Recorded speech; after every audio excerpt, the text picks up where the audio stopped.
Kita lanjutkan materi kemarin ini untuk pertemuan ketiga untuk sistem kontrol loop terbuka maupun loop tertutup. Secara struktur kita punya dua jenis tadi, loop terbuka dan loop tertutup.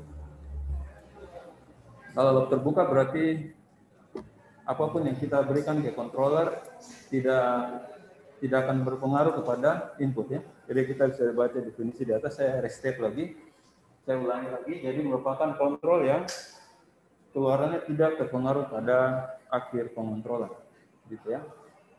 Jadi apapun yang kita berikan, kita tidak mau tahu hasilnya seperti apa ya. Itu sistem kontrol terbuka karena tidak ada umpan balik.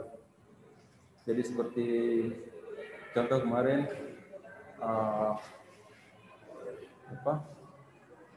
penanak nasi ya, rice cooker. Kita hidupkan 25 menit ya katakan. Nanti 25 menit kemudian nasi mau masak atau dia mau gosong itu bukan urusan controller. Pokoknya dia bekerja selama 25 menit tadi. Jadi tidak ada input yang feedback yang menyatakan bahwa ini nasi belum masak, harus ditambah waktunya, atau sebaliknya mungkin 25 menit itu ternyata sebelum 25 menit nasi sudah matang. Tidak ada kontrol yang feedback yang memberitahukan controller bahwa oh nasinya sudah matang, jadi sebelum 25 menit kita sudah harus putuskan.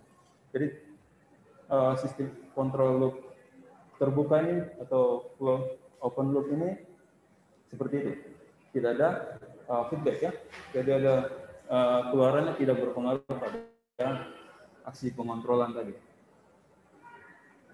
Kita bisa lihat strukturnya seperti ini, input, kemudian kita masukkan ke controller atau mungkin ada sebelum controller ada aktuator ya, dan sampai masuk kepada plant.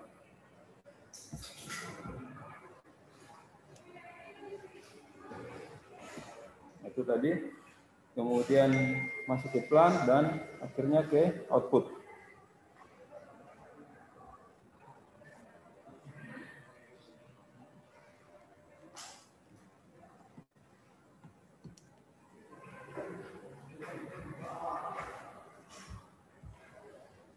Jadi ini ya, sistem kontrol open loop ini atau loop terbuka ini hanya bisa kita gunakan jika ada beberapa sini hubungan antara masukan dan keluaran diketahui.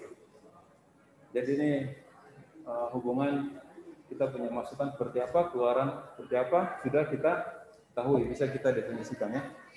Kemudian tidak terdapat gangguan internal maupun eksternal. Jadi kalau ada gangguan internal atau eksternal ini tentunya akan mempengaruhi kinerja dari controller. Itu sehingga ini tidak bisa kita tidak bisa pakai ya kalau misalnya ini terlalu besar atau berpengaruh pada aksi controller ya. Ini syaratnya itu tidak dapat ya. Jadi harus benar-benar bersih. Kemudian pengukuran,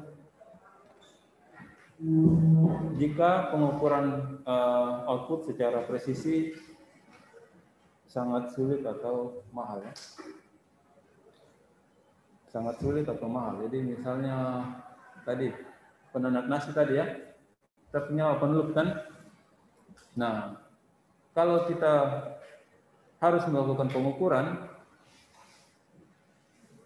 tentunya bisa kita lakukan, tapi akhirnya harga rice cooker tidak lagi segitu ya. Mungkin yang sebelumnya cuma 300, tetapi karena kita harus menambah controller ini, sehingga harganya kita menambah feedback tadi, pengukuran output ini, harganya sudah tidak 300 lagi, mungkin 600. Nah ini kan jadi ini ya, jadi masalah kan. Kita bisa lihat di akhirnya adalah mahal. Sebagai akhirnya adalah mahal. Kemudian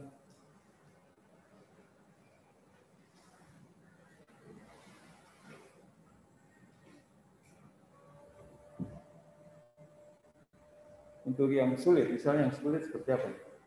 Yang sulit dilakukan. Sebenarnya nasi juga sulit kita lakukan ya. Karena seberapa kunel nasi itu kan tidak mudah, itu cukup sulit. Atau seperti katakanlah mesin cuci ya, seberapa presisi, seberapa output yang kita bisa ukur seperti apa. Katakanlah kita mau mengukur baju ini sudah bersih atau tidak, ini kan sulit kan, harus dilihat satu persatu, diambil, di scan, oh ini sudah bersih, sudah dagingnya, itu kan jadi struktur dari mesin cuci itu kan jadi tambah sulit. Bisa, tapi sulit. Ya. Sehingga harganya sudah tentunya akan lebih mahal.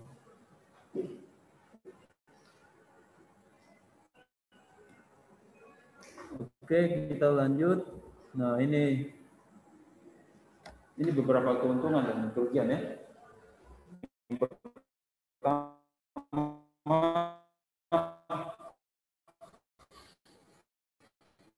keuntungan, kita bahas keuntungan dulu. Konstruksinya sederhana. Ya, konsen untuk pada mesin cuci ya, atau rice cooker itu open loop itu kan sederhana ya, strukturnya sederhana.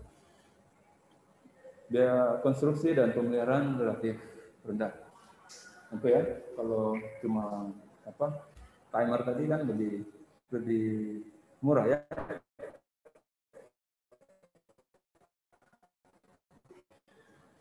Biayanya lebih murah, pemeliharaannya juga relatif lebih mudah. Kalau mesin tidak bekerja, kita cuma cek saja motornya rusak atau tidak. Kalau tidak rusak berarti timer perlu diganti. Itu saja kan, simpel kan. Jadi pemeliharaan jadi lebih mudah dibanding kalau kita pakai sensor itu kita harus cek lagi ke sensornya apakah sudah bekerja atau belum.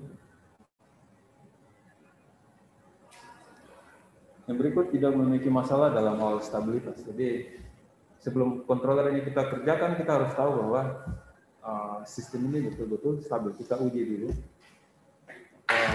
sudah bisa bekerja dan stabil ya, tidak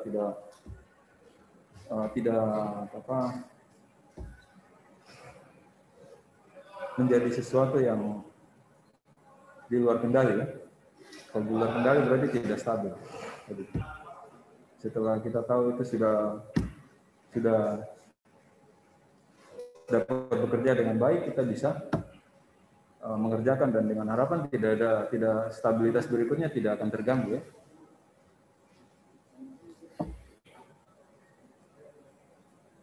Nah ini tadi untuk yang output yang sulit diukur tadi ya. Jadi kalau misalnya sulit diukur dan mahal tadi, kita bisa menggunakan open loop.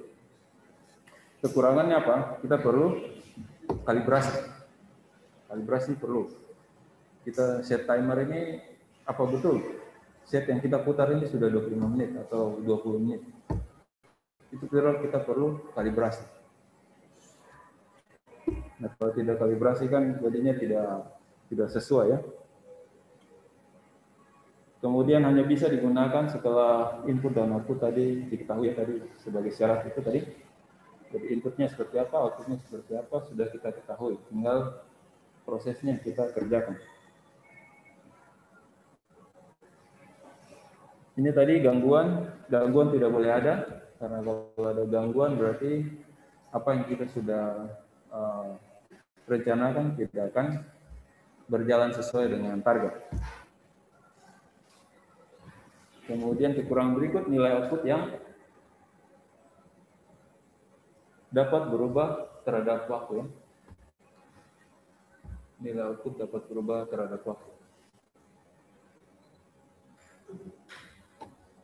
Jadi dengan berjalannya waktu tentu output akan berubah ya. Jadi menit ke detik bisa terjadi ya. Oke. Kita lanjut. Nanti kalau ada pertanyaan silakan interupsi saja sebelum kalian lupa.